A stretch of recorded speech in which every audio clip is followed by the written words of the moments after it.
Hai, pada kesempatan kali ini aku akan menceritakan sebuah film berjudul The Con Artist yang rilis tahun 2014 di Korea Selatan. Film ini menceritakan keseruan cracker elite dalam membobol berbagai jenis berangkas yang berisikan harta senilai ratusan juta sampai miliaran won. Beberapa unsur seperti hacker, teknologi canggih, gangster, action, dan ditambah plot twist yang tidak terduga menjadikan film ini sangat menarik untuk dibahas. Tanpa berlama-lama, langsung aja kita masuk ke dalam filmnya, dan jangan lupa subscribe channel Gameplay Movie untuk review film lainnya.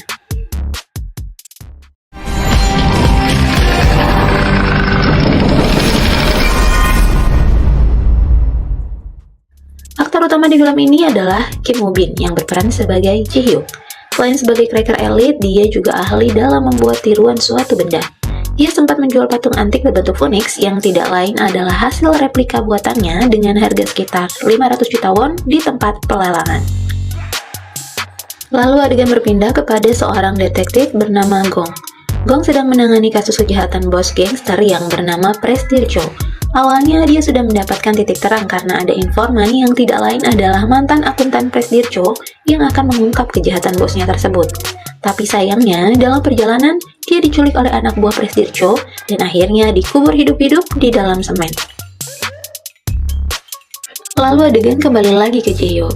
Dia berhasil membuat uang tiruan yang sangat persis dengan uang aslinya. Tapi uang tersebut lemah dengan alkohol karena masalah perekatan tinta. Dan dia berkata kepada Go In, teman satu timnya, bahwa uang tersebut bisa menjadi keuntungan bagi mereka, apalagi jika uang itu bisa mereka gunakan. Tentunya mereka akan menjadi sangat kaya. Suatu hari Ji Hyuk mendatangi galeri milik seorang wanita bernama Yuna. Ji Hyuk berkata pada Yuna bahwa ia akan berinvestasi dan dia juga ingin menaruh lukisan wanita yang dia cintai di galeri tersebut. Tidak tanggung-tanggung, Ji Hyuk rencananya akan berinvestasi sampai 1 miliar won. Sebenarnya dia belum memiliki banyak uang untuk melakukan hal tersebut. Namun Ji Hyuk sedang merencanakan suatu kejahatan untuk menghasilkan uang yang tentunya jumlahnya tidak sedikit. Tapi, dia membutuhkan seorang hacker untuk membantu aksinya tersebut. Dan terpilihlah Jong Bae, seorang hacker profesional namun memiliki reputasi yang buruk. Karena ada rumor beredar bahwa dia dulu pernah mengkhianati rekannya. Namun Ji Hyuk tetap mempercayai Jong Bae dan memutuskan untuk merekrutnya. Setelah itu, dia juga menyewa gudang besar untuk dijadikan markas kepada seseorang bernama Turbo. Ternyata, kejahatan yang dia maksud adalah mencuri toko perhiasan. Tapi, sebelum melaksanakannya tersebut, mereka melakukan perencanaan terlebih dahulu. Mulai dari pemetaan, survei lokasi sekitar, menyadap CCTV, cara mengelabui polisi, dan lain-lainnya. Namun, mereka masih belum menemukan cara untuk masuk ke ruang VIP di dalam toko perhiasan. Mereka harus masuk ke ruangan tersebut untuk mengetahui jenis berangkas apa yang digunakan, karena setiap berangkas memiliki desain keamanan yang berbeda-beda, dan Ji Hyuk sebagai cracker elite juga harus mengetahuinya terlebih dahulu.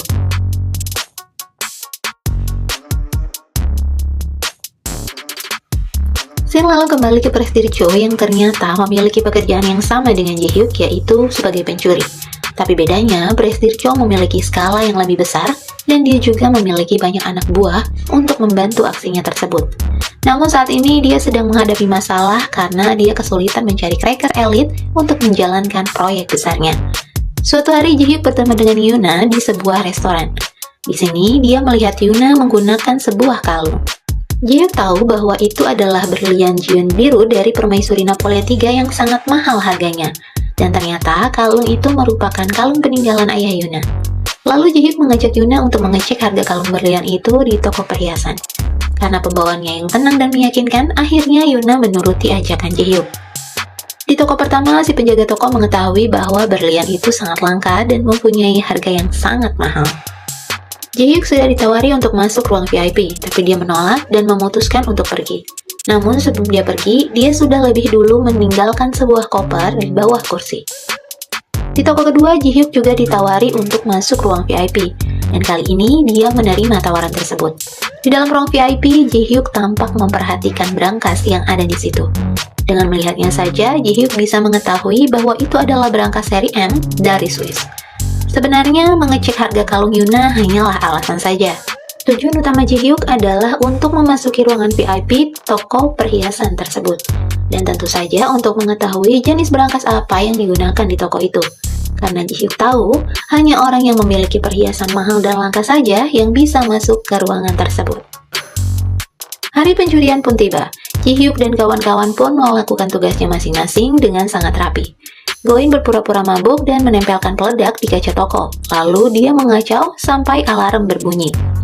Setelah itu polisi datang dan mengira itu hanyalah ulah pria yang mabuk. Tapi, tiba-tiba saja kaca tadi meledak dan koper yang ditinggalkan Ji-hyuk di dalam toko tadi mulai mengeluarkan asap, sehingga polisi mengira itu adalah sebuah kebakaran. Ternyata toko perhiasan pertama yang Ji-hyuk kunjungi, tempat di mana ia meletakkan koper tadi, bukanlah toko yang akan dia curi, melainkan hanya sebagai pancingan untuk polisi agar mereka bisa lebih leluasa mencuri di toko yang lain, yaitu toko kedua yang tadi Ji-hyuk datangi. Dengan peralatan yang super canggih, Ji-hyuk dan Go-in bisa masuk ke ruangan VIP tadi dan melancarkan aksinya sebagai cracker elit, sedangkan Jong-bae mengawasi situasi di luar. Berbekal kemampuan yang sangat mahir, tentu saja bukanlah hal yang sulit bagi Ji-hyuk untuk bisa membobol berangkas tersebut. Akhirnya, berlian dengan nilai ratusan juta tersebut bisa mereka angkut pulang. Namun sayangnya karena pencurian itu mereka harus berurusan dengan orang yang salah. Ternyata toko perhiasan tadi masih berhubungan dengan bos gangster, yaitu Prestige Cho. Tapi Prestige Cho justru tidak merasa marah, melainkan dia justru kagum dengan cracker elit yang bisa mengelabui polisi dan membobol berangkas dengan sangat cepat. Tanpa pikir panjang, Prestige Cho mengutus anak buahnya untuk mencari tahu siapa cracker elit tersebut. Singkat cerita, Prestige Cho pun sudah mengetahui markas Ji-hyuk dan langsung mendatanginya untuk mengajak kerjasama. Tapi tentu saja bukan dengan cara yang baik tentunya. Ji-hyuk yang datang terlambat pun mendapati teman-temannya sedang disandra, dan Ji-hyuk pun mencoba melakukan perlawanan. Namun semuanya sia-sia karena Ji-hyuk sebenarnya tidak bisa bela diri. Lalu Prestige Cho pun langsung menawarkan kerjasama tersebut dan sayangnya hal itu langsung ditolak oleh Ji-hyuk. Sampai akhirnya mereka semua dikurung di suatu ruangan. Setelah beberapa waktu, Prestige Cho memanggil mereka dan kembali menawarkan kerjasama. Tapi kali ini disertai dengan ancaman bahwa kalau mereka menolak, maka akan berakhir seperti mantan akuntannya yang dikubur hidup-hidup di dalam semen. Selain itu, dia juga memberi tawaran yang menggiurkan, yaitu pencurian uang senilai 150 miliar won. Uang tersebut adalah uang hasil pencucian yang dilakukan oleh pemerintah yang disimpan dalam suatu gudang di Bea Cukai Incheon. Namun, tentu saja pencurian itu tidak akan mudah, karena tempat itu dilengkapi dengan keamanan terketat di Asia. Ditambah lagi, proyek besar ini harus segera dieksekusi sebelum uang dipindahkan. Dan karena tawarannya cukup menarik, akhirnya Ji-hyuk pun menerima tawaran tersebut. Di sisi lain, Prestige Cho pun ternyata telah mengetahui bahwa Jong-bae adalah seseorang yang tidak setia. Karena dia mendengar rumor bahwa Jong-bae dulu pernah mengkhianati rekannya. Dan akhirnya, Prestige Cho pun mengajak Jong-bae untuk berada di pihaknya serta mengkhianati teman-temannya. Tentu saja dengan iming-iming uang yang berlimpah. Adegan kemudian berpindah kembali kepada Ji-hyuk yang sedang duduk seorang diri. Ji-hyuk kemudian teringat akan masa lalu di mana dia duduk di tempat yang sama bersama dengan seorang pria tua yang tidak lain adalah Ayah Yuna. Ayah Yuna pun berkata bahwa tidak ada sukses terakhir bagi seorang pencuri. Pencuri tetaplah pencuri. Keesokan harinya, Ji-hyuk bertemu dengan Yuna dan membahas tentang rencana investasinya di galeri. Jadi investasi ini akan digunakan untuk bermitra dengan Museum Belita di Abu Dhabi yang akan memperkenalkan seniman dari setiap negara.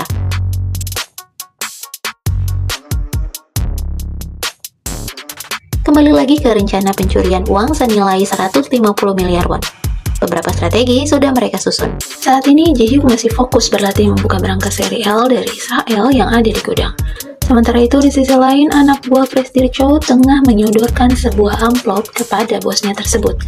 Isi dari amplop tersebut rupanya adalah data pribadi Ji-hyuk dan latar belakangnya. Hingga akhirnya, Prestige Cho pun mulai sadar bahwa Ji-hyuk mempunyai hubungan dengan Ayah Yuna. Terlepas dari rencana pencurian berskala besar tadi, tampaknya ada suatu rahasia di balik Ji-hyuk, Prestige Cho, serta Ayah Yuna. Suatu hari Ji-hyuk dan Yuna bertemu dan terlibat sebuah obrolan. Di sini Ji-hyuk memberitahu Yuna bahwa selama ini ayah Yuna yang dipercaya meninggal akibat kecelakaan sebenarnya meninggal karena dibunuh. Setelah obrolan tersebut, Yuna tampak sangat marah kepada Ji-hyuk karena menyembunyikan sesuatu darinya. Saat akan memasuki mobil untuk pulang, tiba-tiba saja dia dibekap dari belakang, lalu kemudian diculik. Dan kemungkinan besar penculikan ini ada hubungannya dengan Presidir Cho.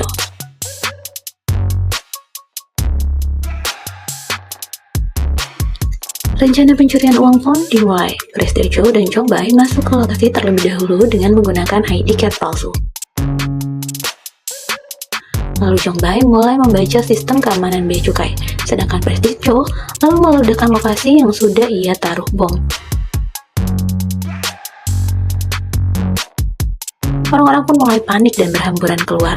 Para petugas keamanan pun saat ini hanya berfokus pada titik peledakan bom, sedangkan di tempat lain, Ji-hyuk, Go-in, dan salah satu anak buah Presidir Cho memulai aksinya membobol berangkas.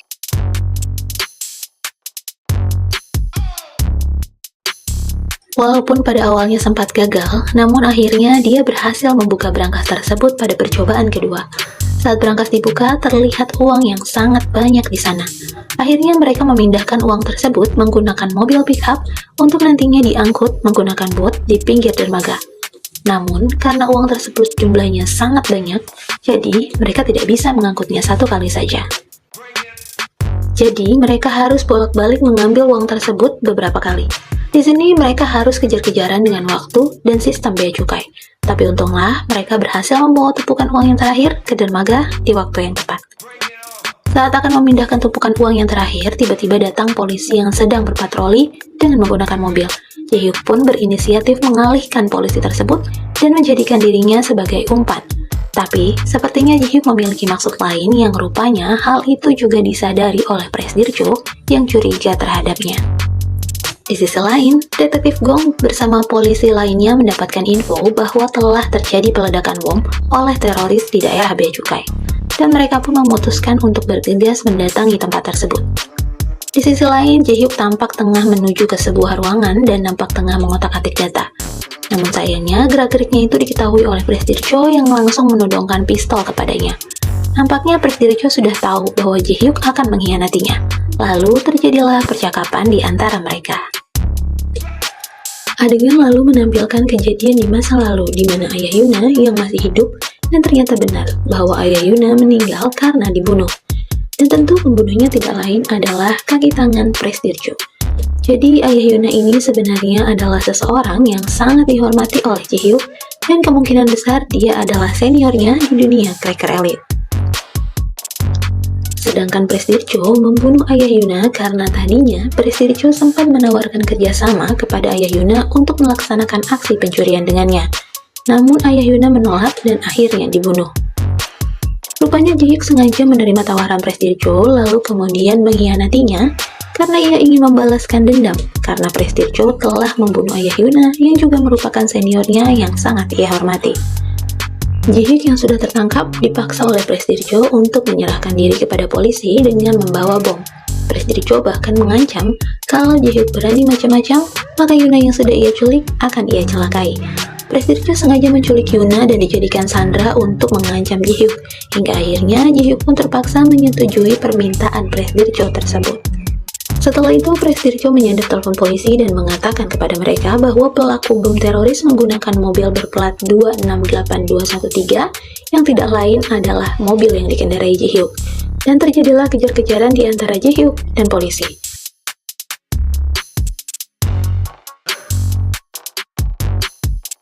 Akhirnya Ji-hyuk pun berhenti di pinggiran dermaga dengan membawa koper yang berisi bom tadi. Polisi yang berada di sana tidak berani menangkapnya karena tahu isi koper tersebut adalah bom. Ji-hyuk lantas memanfaatkan kesempatan ini untuk kabur dengan melompat ke dalam air. Tapi sebelum mendarat ke air, dia sudah tertembak oleh salah seorang polisi dan di saat yang sama bom di dalam koper itu pun diledakkan oleh Presidir Cho. Setelah itu Presidir Cho mengatakan kepada anak buahnya bahwa Ji-hyuk sudah mati. Terlihat jelas Chong Bai yang tampak senang mendengar hal itu karena dia akan mendapatkan bagian yang lebih besar dengan meninggalnya Ji-hyuk. Go-in yang kesal mengetahui bahwa Chong Bai sudah berkhianat langsung memukulnya dan terjadilah keributan di antara mereka berdua. Hingga pada akhirnya Chong Bai menusukkan pisau ke perut Go-in. Anak buah Presidir Cho yang melihat Go-in tertusuk pisau dan terluka parah pun terlihat biasa saja, karena mereka sebenarnya sudah tahu bahwa Chong Bai ada di pihak mereka. Setelah itu, Go-in yang sedang sekarat pun dikurung di dalam peti kemas. Aksi pencurian pun selesai dan tumpukan uang tadi telah diangkut menggunakan truk ke dalam markas Prestige. Saat truk tersebut dibuka, terlihatlah tumpukan uang yang telah mereka curi tadi. Dan ketika Prestige mengecek tumpukan uang tersebut, ternyata itu adalah uang palsu yang berbentuk kupon. Setelah itu dia mendapatkan telepon dari Ji-hyuk yang sebelumnya ia kira sudah mati, ternyata Ji-hyuk justru terlihat baik-baik saja. Ternyata seorang polisi yang menembak Ji-hyuk adalah Turbo, temannya sendiri. Dan senapan yang digunakan itu pun bukan senapan asli, melainkan hanya pemicu untuk alat yang sebelumnya sudah lebih dulu dikenakan oleh Ji-hyuk di tubuhnya. Jadi saat senapan itu ditembakkan, alat tersebut akan bereaksi seolah-olah Ji-hyuk sedang tertembak. Darah yang digunakan pun rupanya juga merupakan darah palsu. Tak lama kemudian polisi pun mulai berdatangan. Detektif Gong juga sudah mendapatkan surat kuasa untuk menahan Prestige dan tentu saja Ji-hyuklah dalang di balik semua kebetulan ini. Ternyata selama ini dia telah merekam suara Prestige, termasuk ucapannya tentang akuntan pribadinya yang tadinya akan menjadi informan, namun telah lebih dulu dia bunuh dengan cara dikubur di dalam semen. Prestige yang sudah merasa terkepung akhirnya kabur lewat pintu belakang dan menyuruh anak buahnya untuk segera menghabisi Yuna. Namun dalam usahanya untuk kabur, dia terlihat oleh detektif Gong dan langsung dikejar. Di sisi lain, Yuna yang saat ini tengah diikat di sebuah kursi tiba-tiba saja didatangi oleh seseorang yang ternyata adalah Jong-bae. Rupanya, jadi sejak awal Jong-bae tidak berkhianat kepada Ji-hyuk. Dia hanya berpura-pura menjadi pengkhianat dan tentu saja itu semua atas arahan Ji-hyuk.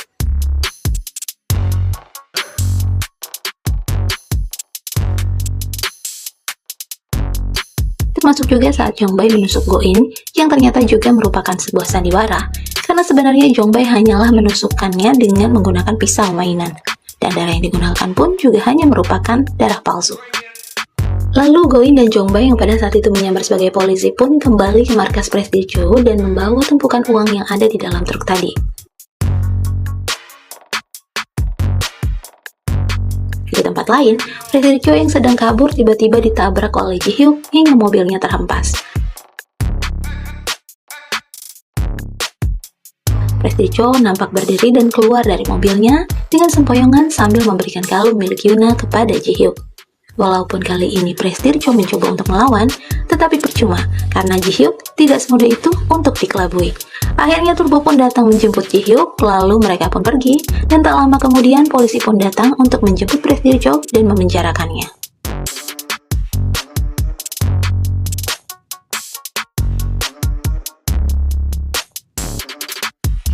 Tapi film belum selesai sampai di sini. Scene kembali ke saat dimana Ji-hyuk tengah mencetak uang palsu dengan tinta. Dan tinta ini rupanya juga yang disemprotkan ke uang curian mereka tadi.